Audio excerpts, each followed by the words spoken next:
My parents kicked me out after I got my first job because I could no longer babysit my younger siblings. They told the family I left because I was ungrateful. Months later, their new babysitter quit, and suddenly they wanted me to come home like nothing had happened. Hello everyone. Before we start, please subscribe our channel and help us reach our first 100 subscribers. My name is Hannah Brooks. I'm 23 years old, and the day I got my first real job should have been one of the happiest days of my life. Instead, it became the day my parents threw me out. Not because I'd done anything illegal, not because I'd been disrespectful, not because I'd failed school, but because I could no longer babysit my younger siblings every afternoon. My mother looked me straight in the eyes and said, "If your job is more important than your family, then you don't need this house anymore." I quietly packed one suitcase, walked out the front door, and never looked back. 6 months later, their new babysitter quit without warning. Suddenly, my phone wouldn't stop ringing. Looking back, the warning signs had been there for years. I was the oldest of 4 children. There was me, then my brothers, Luke and Owen, and finally, my little sister, Emma. When Emma was born, I was 12. Mom returned to work only 6 weeks later. Dad worked long hours as a mechanic. Money was tight. I understood. So I helped. At first, it was little things, changing diapers, making bottles, reading bedtime stories. I didn't mind. They were my siblings. I loved them. But every year, helping slowly became expected. By the time I started high school, I wasn't just babysitting. I was cooking dinner, helping with homework, packing school lunches, taking Emma to preschool, cleaning the kitchen, doing laundry. Sometimes, Mom would hand me the grocery list before saying good morning. Dad often joked, "We don't need a nanny. We've got Hannah." Everyone laughed, except me. When my friends went to football games, I stayed home. When they celebrated birthdays, I stayed home. When they got part-time jobs, I stayed home. Every afternoon, I rushed back from school because someone had to pick up Emma. Someone had to start dinner. Someone had to make sure homework was finished before Mom and Dad got home. That someone was always me. My guidance counselor noticed. One afternoon, she asked, "Have you ever thought about getting a part-time job?" I smiled sadly. "I already have one." She looked confused. "My parents just don't pay me." She didn't laugh. Instead, she quietly handed me an application for a bookstore downtown. I almost didn't apply. Then one evening, I overheard Mom talking on the phone. "Hannah doesn't need spending money. She lives here for free. She should be grateful." Something inside me changed. The next day, I submitted the application. A week later, the bookstore manager called. "We'd love to have you. 20 hours a week. Flexible schedule. Enough money to finally start saving for college." I was so excited, I could barely breathe. I waited until dinner to tell my parents. I got a job. Mom smiled for exactly 2 seconds, then asked, "What about the kids?" "I'll still help. My shifts don't start until 4. Dad frowned. "Who's picking Emma up?" I thought maybe we could hire someone for a few hours. The room became silent. Mom slowly put down her fork. "We're not paying someone to do what you already do. I can't be in 2 places at once." Dad folded his arms. "You should have asked us before applying." "I'm 18. I wasn't asking permission." Mom's face hardened. "So you're choosing strangers over your own family?" "No, I'm choosing my future." Nobody spoke for several moments. Then Dad quietly said, "If that's how you feel, then maybe it's time you found somewhere else to live." I honestly thought he didn't mean it, until Mom stood up, walked to my room, and returned carrying an empty suitcase. She placed it beside my chair. "You have until Sunday." The next 3 days passed in silence. Nobody apologized. Nobody changed their mind. On Sunday afternoon, I packed everything I owned into 2 suitcases. Emma wrapped her little arms around my waist. "Are you coming back tomorrow?" I couldn't answer. Luke quietly whispered, "Did we do something wrong?" I knelt beside him. "No, never think that. This isn't because of you." Mom stood by the front door, waiting. Dad never looked up from the television. Then, my Aunt Rachel's car pulled into the driveway. She helped load my bags. Before I climbed into the car, she looked directly at my parents. "I hope one day you realize what you've done." Neither answered. For the first few months, life was difficult. Aunt Rachel gave me her spare bedroom. I worked at the bookstore, took community college classes at night, saved every extra dollar. For the first time, every paycheck belonged to me. Every decision belonged to me. Slowly, life became peaceful. Then, the phone calls started. Not from my parents, from relatives, my aunt in Texas, my cousin in Michigan, even Grandpa. Every conversation sounded the same. "Hannah, we heard you abandoned your family." I froze. "What?"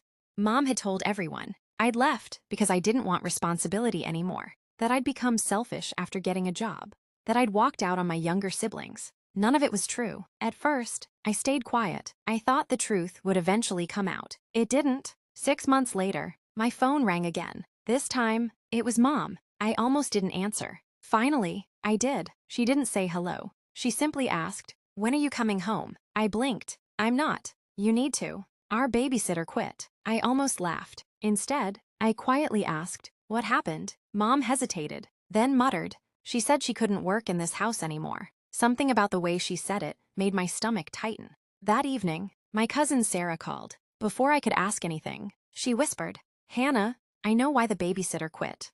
And if it's true, the entire family has been lied to. Sometimes, people don't replace you because they appreciate everything you did. They replace you because they assume anyone can carry the weight you carried." As Sarah prepared to tell me what the babysitter had revealed, I realized my parents' biggest secret wasn't that they'd kicked me out. It was what had happened after I left. I gripped my phone tighter. "What do you mean?"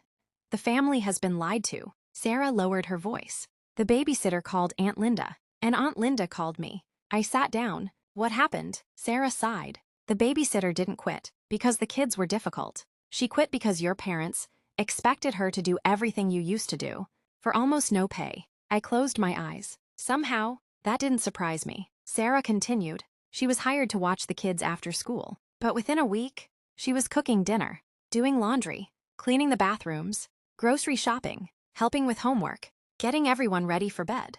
And when she asked for overtime, they told her she should be grateful to have a job."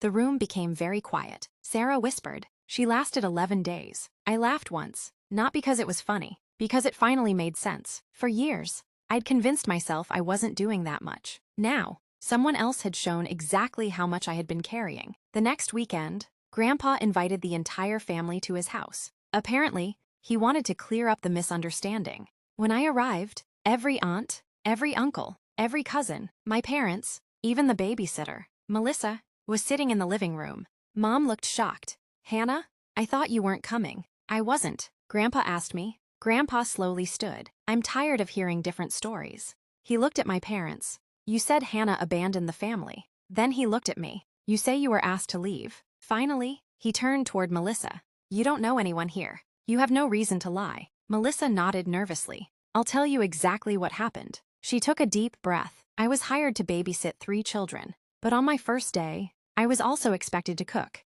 clean, do laundry, pack lunches, help with homework, and stay late almost every evening." She looked toward my parents. "When I asked if those duties came with additional pay, your daughter told me Hannah used to do all of it for free." The room fell completely silent. Melissa looked at me. I honestly thought she was joking. I wasn't. She turned back toward everyone. "I quit because one person can't keep doing the work of 3 people. Especially not for minimum wage." Grandpa slowly looked at my parents. "Is that true?" Dad stared at the floor. Mom quietly whispered, "Mostly." "Mostly?" Grandpa's voice grew firmer. "Did Hannah do all those things?" Neither of them answered. Emma, now old enough to understand, quietly spoke from the corner of the room. "Hannah made breakfast every morning." Everyone looked at her. Luke nodded. "She packed our lunches." Owen added, "She helped us with homework every night." Emma smiled sadly. "She even read us bedtime stories after Mom and Dad went to bed." No one had coached them. No one had asked. The children simply told the truth. Grandpa slowly removed his glasses, then looked directly at my parents. "You didn't lose a babysitter. You lost a third parent." Tears filled Mom's eyes. Dad covered his face with both hands. For the first time, nobody defended them, not even themselves. Mom quietly looked at me. "We were overwhelmed." "I know. We didn't realize how much we'd put on you." I answered honestly. "I believe that. But you realized it when someone asked to be paid." She couldn't argue, because it was true. Dad finally stood. His voice shook. "I owe you an apology." "You do?" "I thought because you never complained. You were okay." "I stopped complaining because every time I did, you reminded me that family sacrifices for each other." He nodded slowly. "And we forgot that parents sacrifice for their children too." Those words stayed with me, because they were the first honest thing he'd said in years. Mom quietly asked, "Would you come home?" I smiled gently. "No." She looked heartbroken. "I have a home. I built it. I love my life. I'm not coming back to be your solution." Then I looked toward Luke, Owen, and Emma. "But I'll always be their sister." The three of them immediately hugged me. I missed you. I missed you too. Epilogue. Soft piano becomes warm and hopeful, carrying the quiet peace that comes when love finally replaces obligation. 4 years have passed. I'm no longer the frightened 18-year-old who left home with 2 suitcases. I finished college, became the manager of a children's bookstore. Later, I opened a small literacy center that helps kids discover a love of reading. Every Saturday, Luke, Owen, and Emma volunteer there. Not because I ask, because they want to. Mom and Dad changed slowly, not with promises. With actions, they stopped expecting their children to raise one another. They divided responsibilities fairly. They apologized, not once but many times. Trust didn't return overnight, but little by little, respect did. Grandpa still jokes whenever the family gathers. If you're assigning chores, make sure the adults are doing the adult jobs. Everyone laughs, including Mom, because she knows exactly why he says it. My thoughts. Looking back, getting that first job didn't cost me my family. It showed me the truth about the role I'd been forced into. Children should help around the house. That's part of growing up. But there's a difference between helping and being expected to carry responsibilities that belong to the adults. Sometimes the bravest thing you can do isn't staying where you're needed. It's leaving the place where you're only valued for what you do instead of who you are. And when people finally realize everything you carried, the goal isn't to make them feel guilty. It's to make sure no one else has to carry that weight alone.